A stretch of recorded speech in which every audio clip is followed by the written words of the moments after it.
What's up mga kamaw? So, karon mga kamaw na akong content is just about lifestyle of OOTD of mine, no? So, gi-start na gyud ako siya karon mga kamaw. So, first OOTD mga kamaw is mo siya no, pula and white, no? Ang color na ko ang gipili mga kamaw.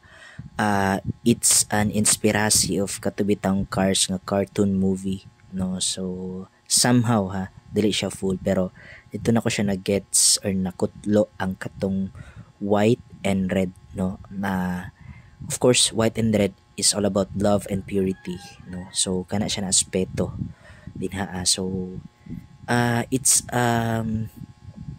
modernistic lang siya nga tirada na ko ani mga kamaw.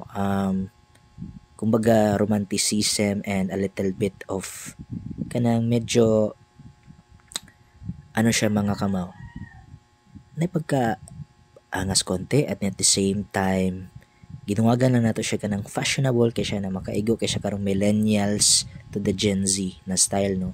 Na simple yes but very kumbaga charismatic gyapon niyang gawas. So muna siya mga kamaw, no?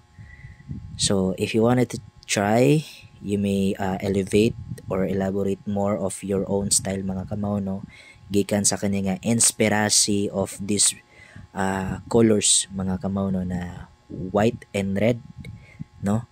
So muchas gracias my amigos, señoritas, señorito. This is yo, Davao Buenyorito TV Vlog, and this is my first OOTV TV vlog.